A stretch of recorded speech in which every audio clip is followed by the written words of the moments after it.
విక్రమ్ టీవీకి సబ్స్క్రైబ్ చేయండి. Subscribe to Vikram TV. Subscribe to Vikram TV. Subscribe to Vikram TV. Subscribe to Vikram TV. Please like, share and subscribe to Vikram TV. కానీ అంత down నుంచి వెళ్ళి ఇవాళ ఇంత మంచి పేరు తెచ్చుకున్నారు కదా సార్. ఎలా అక్కడి నుంచి వెళ్ళి అంటే చాలా వరకు అక్కడ చూసుకొని మనం చిన్న తల్లిదండ్రుల యొక్క ప్రోత్సాహం, వాళ్ళ యొక్క సంస్కారం, ఓకే తర్వాత దానికి మించి నాకు దొరికిన గురువులు, వాళ్ళ యొక్క ఆశీస్సులు, వాళ్ళ వల్లనే ఈనాడు ఏ విధంగా ఉన్నాను. ఒక నేరెళ్ళ వేణుమాధవ్ గారు నన్ను చెక్కినారు. నాగభూషణం గారు ఆయన ఒక ప్రోగ్రామ్ 15 రూపాయలు ఇచ్చి ప్రోగ్రామ్ పంపించేవాళ్ళు. తర్వాత నేరెళ్ళ వేణుమాధవ్ గారు అయితే ఆయన మిమిక్రీ కానీ మైమ్ కోసమని నన్ను చేతి పట్టుకుని తీసుకుని వెళ్ళేవాడు. ఆయన కింద కూర్చుంటే నువ్వు కింద కూర్చున్నవాడి కాదులయ్యా, నా పక్కన కూర్చో అని స్టేజ్ మీద కూర్చొని పెట్టేవారు. ఇవాళ రేపు మామూలుగా నడుస్తుంటే పక్కనే నడిస్తే ఇలా చూస్తారు, వెనక్కి పోవని. అలాంటిది పెద్ద డాక్టర్ సి నారాయణ రెడ్డి గారికి పరిచయం చేశారు. సో అనేక మందికి ఉత్తరాలు రాసేవారు, కుర్రాడు ఉన్నాడు, అద్భుతంగా చేస్తున్నాడు, నా అవకాశాలు ఇవ్వండి అని. నేను తెలుగు మాట్లాడుతుంటే తప్పు పదాలు మాట్లాడుకుంటుంటే అమ్మ శోభమ్మ, వేణుమాధవ్ గారి మిస్సెస్, ఆవిడ నన్ను కరెక్ట్ చేసేది. ప్రోగ్రామ్ కాదు నాయన, ప్రోగ్రామ్. నా ఇంగ్లీష్ని కరెక్ట్ చేసేది. నాన్న రోజు 1 గంట సేపు ఇంగ్లీష్ చదువు. నేను యూఎస్కి వెళ్ళేటప్పుడు అతను అడిగాను అనమాట, you are not good at English, how can you manage yourself. నేను అప్పుడు చెప్పాను, a mime artist doesn't need any language. The point ఏంటంటే నాకు రాకుండా పని ఇంపార్టెంట్, అట్లా ముందుకు వెళ్ళేవాడు. సో అనేక మంది గురువుల వల్ల మా అమ్మ కష్టపడి పెంచింది. మా అమ్మ విపరీతంగా కష్టం. తను చెప్పాను, ఒక ఇంటర్వ్యూలో చాలా ఇంటర్వ్యూ చెప్పాను, చేయి కట్ అయితే తనే కుట్లు వేసుకుంది. ఆ వచ్చిన డబ్బు మిగిలితే మాకు భోజనానికి, ఇది ఎగ్జామ్ ఫీజు కట్టడానికి పనికి వస్తాయి, ఇది ఏముంది అని ఓడ్చుకుంది. నాకు ఇప్పటికీ ఇంకోటి గుర్తు, మా అమ్మ కట్టెలు మోసు వెళ్తుంది, కట్టెలు కొట్టి వెళ్తే కిందించి సర్కార్ తుమ్మ అని కూర్చుకుంది. నాన్న అటు చూడు అదేంద్రా అని అంటే నేను అటు తిరిగితే అంత లోపల ఇలా గుంజేది. ఆ చెప్పు రక్తంతో తడిచి ముద్రలు పడేది. సో అవన్నీ నేను చూశాను.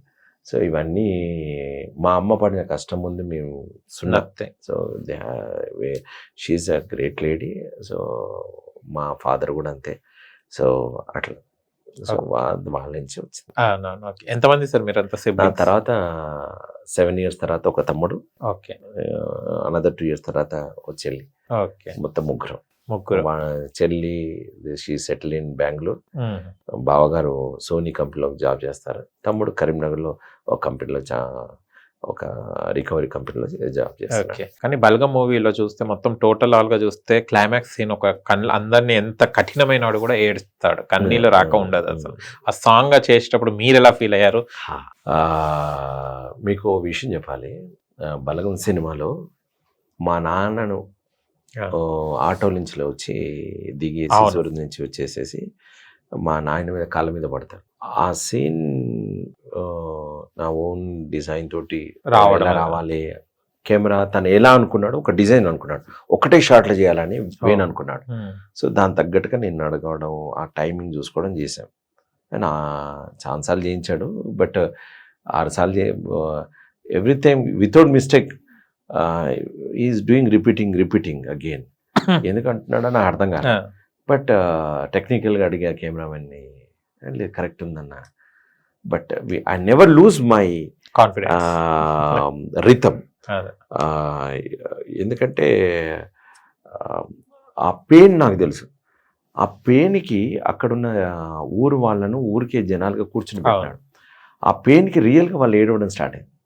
సో వాళ్ళు నన్ను ఆ షార్ట్ అయిపోయిన తర్వాత, బిడ్డ అట్లా ఏడవకు, సొంతలు కూడా పూత కూడా ఇట్లా ఏడవరేమో అనుకోని నాకు గ్లాసులో మంచి నిలిచినాను. ఇంకో ఇంటికి తీసుకెళ్ళి మజ్జిగ తాగిపించినారు. వీళ్ళు నేను ఎట్లా ఏడుతానో, పిల్లాడు సాగుతుంది మొసాగుతుంది బిడ్డకి, అసలు అట్లా ఏడుతాడు, ఈయన చూడబుద్ధి కాదు బా అనుకుంటూ నన్ను చూడడం కోసం క్లైమాక్స్ సీన్ కోసం వచ్చింది. సో జనాలు వచ్చారు. సో వీళ్ళందరూ వచ్చినప్పుడు నన్ను ఒక తీరుగా ఇలా చూసేవాళ్ళు, ఏం చేస్తారు. అయితే ఆ సీన్ జరిగేటప్పుడు వేణుకు కూడా ఈ ముగ్గురు ఉండేటువంటి ఒక థీమ్ దగ్గరనే ఉండి, అన్న చెల్లి తమ్ముడు, 2 అన్నలు చెల్లి బావ ఉంటారు. సో వాళ్ళందరి ముందున్నప్పుడు ఒక ఏదో ఒకటి జరగాలి, అవును. మిరాకిల్ జరగాలి, ఏం జరగాలని తెలియనేటువంటి ఒక కన్ఫ్యూజన్లో వేణు ఉన్నాడు. కానీ నాకు ఇక్కడే కావాలి, ఈ చెట్టు దగ్గర అనేట్టున్నాడు. సో నాకు పెట్టిన యాంగిల్స్ కానీ ఇవన్నీ చూసినప్పుడు I said you just roll on, I will do my self అని అంటే ఓకే. రియలైజేషన్ కావాలి నాకు అని అవును. అడిగాడు. రియలైజేషన్ అంటే ఏంటి? దాసోహమే కదా అంతే. అన్న, ఇక తప్పు చేసిన వదిలేసి దానిగా ఇక అంతే నన్ను అంతే. అని అనే అని అంటాం. అవును. ఇక కాళ్ళ మీద పడడం కంటే ఇంకేముంటుంది అవును. అనేటువంటి ఆలోచన నాకు ఇంకా ఇంకేం రాలేదు. ఎందుకంటే ఎప్పటికీ అడియన్ రామానుజ దాసం అని గురువులకు నమస్కారం పెట్టుకుంటాం. ఆ, నాకు చిన్న జీవస్వామి గారి దగ్గర సాష్టాంగ నమస్కారం చేస్తుంటాం నా అచ్చా. గురువు. సో నాకు మా అన్న నన్ను వదిలే, అని నన్ను తప్పిందే ఆ, అనేటువంటి ఒక భావన నాలో కలిగింది. సో అప్పుడు వెళ్ళి అని ఆ పడిపోవడం అనేటువంటి ఆ థాట్ నాలో ఇంటర్నల్గా వచ్చినటువంటి థాట్. సో ఆ థాట్కి అక్కడ ఉన్న వాళ్ళందరూ ఏడ్చినారు. yes, sir. సో అలాగే మా చెల్లి వచ్చిన క్యారెక్టర్ కూడా అలాగే ఏడ్చినారు. మా అన్న ఇంకా రియలైజ్ చేసి కట్ అయిపోయిన తర్వాత నిన్ను చూస్తుంటే నాకు ఏడుపు వచ్చింది మధు ఓకే. అని లిటరల్గా తను వచ్చేసి నన్ను గట్టిగా పట్టుకొని ఏడ్చినాడు. సినిమా షూటింగ్ ఉన్నంత వరకు అందరూ ఆర్టిఫిషియల్గానే ఉన్నాం. అవునవును. This is in front Yes. Of బాగున్నా, మస్తు చేసినావు, చల్లని అని అనుకున్నారు. కానీ ఆ క్లైమాక్స్ సీన్ తర్వాత అందరూ నిజంగా దగ్గరైన. బా. సో అతను నా అన్న చేసిన క్యారెక్టర్ జయరామ్ గారు, ఆయన నా దగ్గరకు వచ్చి, బా మధు నువ్వు ఏడుస్తుంటే నువ్వు కాళ్ళ మీద పడ్డప్పుడు నాకే కరెంట్ షాక్ కొట్టినట్టు అయింది, ఎట్లా అయింది మధు అన్నాడు. సో లిటరల్గా ఇంకోసారి కూడా మా నాయన శవం మీద అవును. బాప అని పిలుస్తా. ఎవరు పిలిచినా ఏం కాలే, కానీ నాకు నువ్వు పిలిచేసరికి లోపల ఎట్లా అనిపించిందయ్యా అచ్చా. మధు గారిని. ఆయన నా చిన్నప్పటి నుంచి నా షోస్ చూస్తున్నాడు. ఆయన ఓ, okay. Is a big fan. అచ్చా అచ్చా. ఆయన నాకు నేను మిమ్మల్ని ఇట్లా కలుస్తానని నేను అనుకోలేదని ఛాన్స్ అలా అన్నాడు. అచ్చా. So that was that happens.